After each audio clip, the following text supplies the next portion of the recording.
Assalamualaikum. This is Tahir Afaki and you are watching my channel Wide Vision. हमारा आज का मौजू है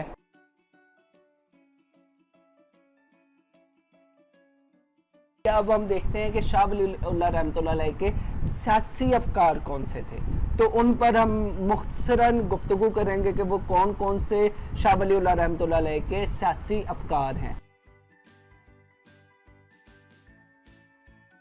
तो मुआशरे की इब्तिदा का जो तसव्वुर है वो हमें अपनी तहरीरों के ज़रिए जो समझा रहे हैं वो जानवरों का इर्तिका और इंसानी मुआशरे का इर्तिका, इन दोनों को पैरेलल रखते हुए हमें समझा रहे हैं। तो वो हमें बताते हैं कि जानदार जो हैं इनके कुछ फितरी तकाज़े हैं।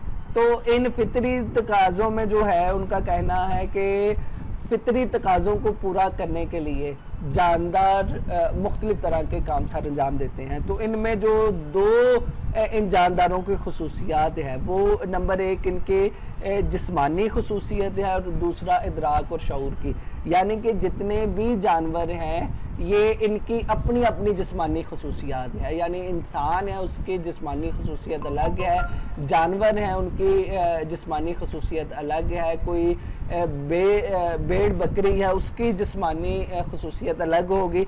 इसी तरह तमाम जानदारों में इदराक और शऊर भी मौजूद है, लेकिन इसकी भी इंटेंसिटी है। किसी जानवर में जो है उसकी कोई हिस्स वो ज़्यादा बेदार है, यानी उकाब है, वो ज़्यादा देख सकता है, ज़्यादा दूर तक देख सकता है, ज़्यादा सुन सकता है। इसी तरह तकरीबन हर जानवर की अपनी अपनी ये इदराक, अपनी अपनी परसेप्शन है जो कि उसकी खसूसियत है।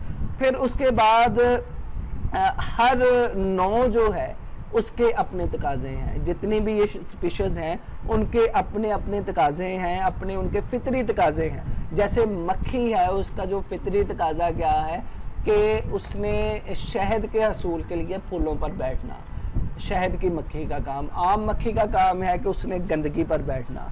तो ये इनके अपने अपने फितरी तकाज़े हैं। तो अब शाह वलीउल्लाह रहमतुल्लाह अलैह तकाबुल करते हैं कि ये तमाम स्पीशीज़ जो हैं इनमें और इंसान में फ़र्क क्या है। इंसान क्योंकि बिल्कुल इनसे हटकर है, जबकि जिस्मानी खसाइस, इदराक और रुझान के लिहाज से तो ये तकरीबन एक ही हैं कि इनके कुछ ना कुछ अपने तकाज़े हैं।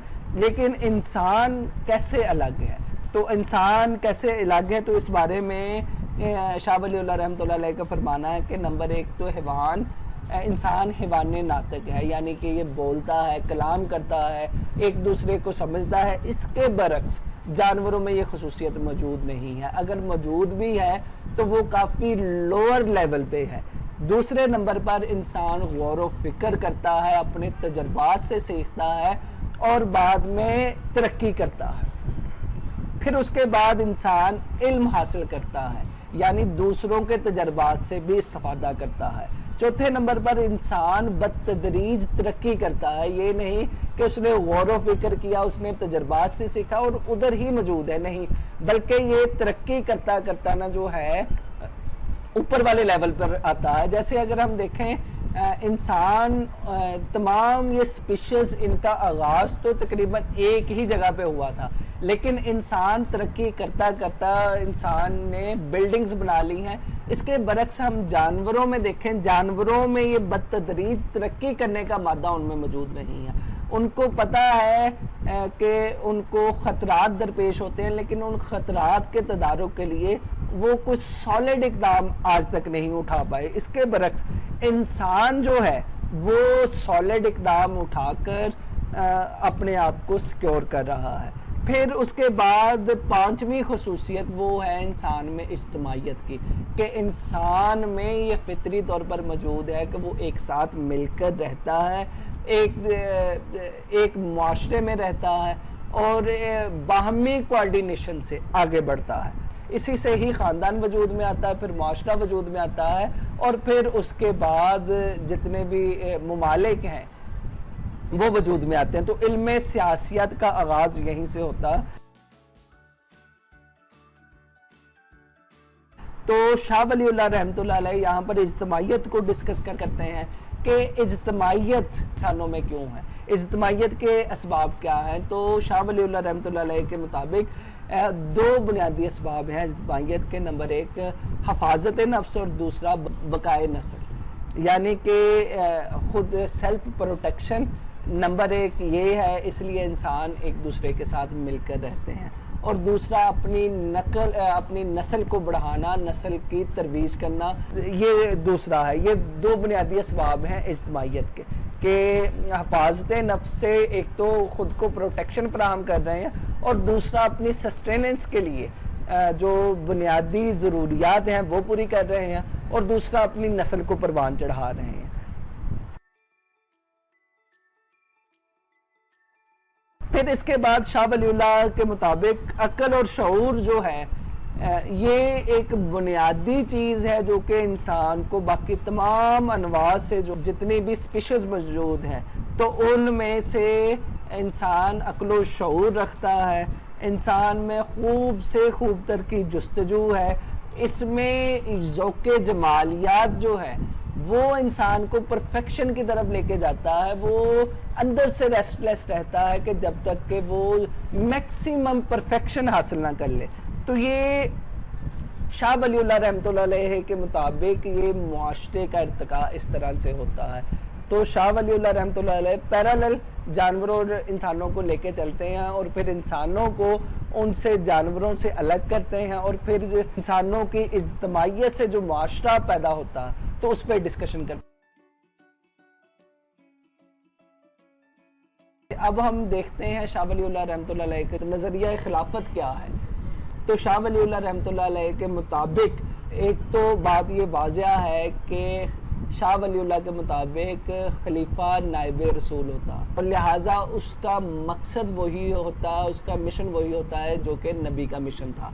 लिहाजा शाह वलीउल्लाह रहमतुल्लाह अलैह के मुताबिक जो एक खलीफा है उसके लिए जो चंद अहम कंडीशंस हैं खलीफा बनने के लिए, तो उसमें नंबर एक उसका मुसलमान होना ज़रूरी है, नंबर दो वो कुरैश से उसका ताल्लुक़ हो, तीसरे नंबर पर वो बहादुर हो, जफाकश हो और जिहाद करता हो, मतलब जहाज से मुँह ना मोड़ता हो, कुफार के ख़िलाफ़ लड़ने के लिए हर वक्त रेडी रहे। दीन की सरबुलंदी के लिए शाह वलीउल्लाह रहमतुल्लाह अलैह के मुताबिक जिहाद ज़रूरी है और खलीफा का मुजाहिद होना ज़रूरी है।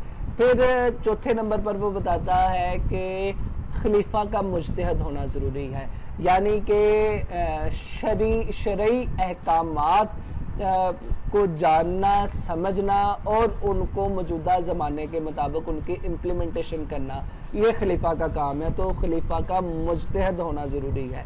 फिर पांचवी कंडीशन शाह वलीउल्लाह रहमतुल्लाह अलैह फरमाते हैं कि उसके अज़ा जो हैं वो सही सलामत हों, उसकी तमाम हिस्से सही हों, तो ऐसा इंसान खलीफा बन सकता है। फिर खलीफा के फ़राइज़ शाह वलीउल्लाह रहमतुल्लाह अलैह बताते हैं, तो उसमें शरई कवानीन का नफाज ये सबसे अहम फ़र्ज़ है। मुआशरे में अमन व अमान कायम करना, एक काम शरिया का इजरा करना, ये खलीफा के फ़राइज़ में है। फिर शाह वलीउल्लाह रहमतुल्लाह अलैह हमें बताते हैं कि खलीफा का इंतखाब कैसे हो सकता है। तो खलीफा का इंतखाब के वो चार तरीके बताते हैं।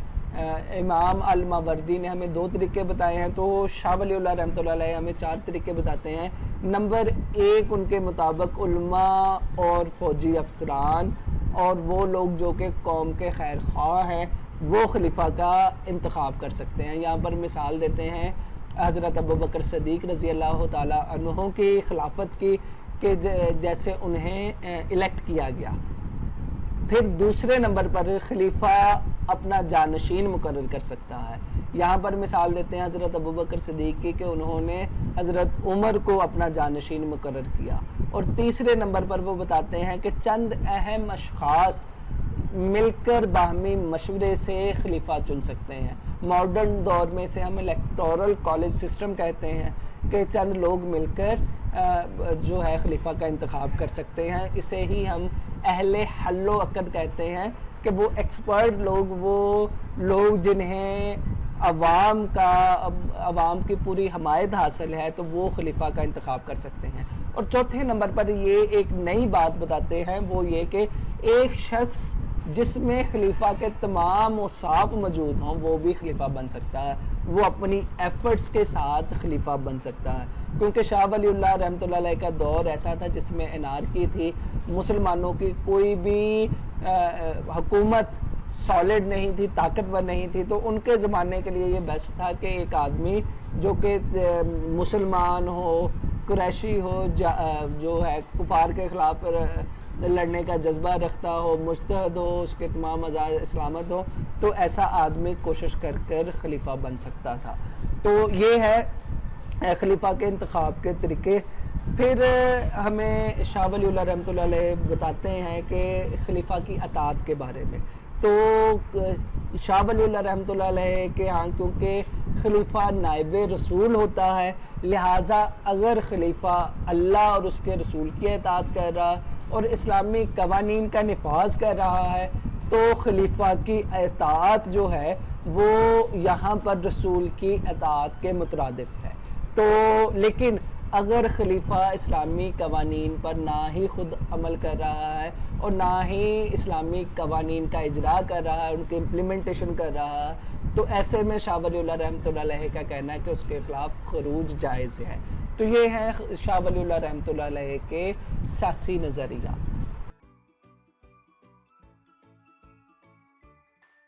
तो सबसे पहले उनका तसव्वुर जहाद। तो क्योंकि शाह वलीउल्लाह रहमतुल्लाह अलैह के मुताबिक क्योंकि मुसलमान ज़वाल का शिकार है और इस ज़वाल की सबसे बड़ी वजह ये है कि मुसलमानों का इतना बड़ा अरूज जो कि दिल्ली सल्तनत से जिसका ख़ानदान गुलामा से आगाज़ होता है और औरंगज़ेब आलमगीर तक ये मुसलमान अरूज में ही रहे हैं, ताकत में ही रहे हैं। तो ये ताकत में रहने की वजह से, ऐशो इशरत की वजह से मुसलमानों ने जहाद से मुंह मोड़ लिया और यही जहाद से मुंह मोड़ने की वजह है कि मुसलमान ज़वाल का शिकार होने लग गए, छोटी छोटी ताकतें उठकर उनको शिकस्तें देना शुरू कर दी। तो शाह वलीउल्लाह रहमतुल्लाह अलैह के मुताबिक मुसलमानों के ज़वाल की बुनियादी वजह जिहाद से दूरी है। यही वजह है कि उन्होंने जिहाद पर जोर दिया कि मुसलमान जो है इसकी तरफ वापस लौटे। तो शाह वलीउल्लाह के मुताबिक जिहाद को जो है वो डिफ़ाइन करते हैं या जिहाद का जो मतलब बताते हैं, उनके करीब जिहाद का मतलब ज़्यादा से ज़्यादा दर्जे की कोशिश करना, यानी ज़्यादा से ज़्यादा ऊपर आने की कोशिश करना, ये इसके जिहाद के उनके नज़र में मायने हैं।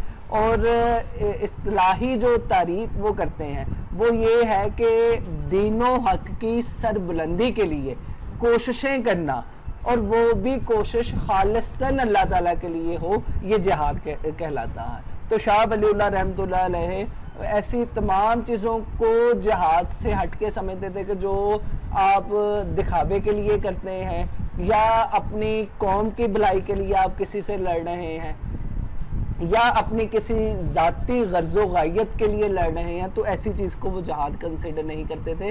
उनका कहना था कि हक़ व सदाकत के लिए और सिर्फ़ अल्लाह ताला की ज़ात के लिए कुफ़ार के साथ लड़ना और उसके दीन की सरबुलंदी के लिए मेहनत करना, एफ़र्ट करना, ये जिहाद कहलाता है। तो शाह वलीउल्लाह रहमतुल्लाह अलैह के मुताबिक मुआशरे में खुद गर्जी बढ़ती जा रही है, मुआशरे में सराहियत करती जा रही है। तो खुद गर्ज इंसान जैसे ही ये खुद गर्जी की बीमारी ये तमाम मुआशरे में फैलती है तो इसका आउटपुट जो निकलता है वो ये है कि मुआशरे में जुल्म जबर का आगाज़ हो जाता है। तो ऐसे में ज़रूरत है हक पसंदों की, हक परस्तों की कि वो इस जुल्म के ख़िलाफ़ जिहाद करे, जुल्म के ख़िलाफ़ निकले, जुल्म का ख़ात्मा करे। तो ऐसे में लोग जो हैं वो जिहाद के लिए निकलते हैं और अल्लाह का जो है निज़ाम वो माशरे पे गालिब करते हैं। तो शाह वलीउल्लाह रहमतुल्लाह अलैह की नज़र में ये जो लोग जिहाद करने आते हैं तो इनकी तरबियत लाजमी है। ये जिहाद सिर्फ तरबियत याफ्ता लोग ही कर सकते हैं, यानी कि जिनकी नज़र में ये ज़रूरी है कि वो जिनका पर्सपेक्टिव ही ये है कि अल्लाह ताला के लिए हमने लड़ना, अल्लाह ताला के लिए जिहाद करना, तो ये तरबियत याफ्ता लोग ही ये काम कर सकते हैं।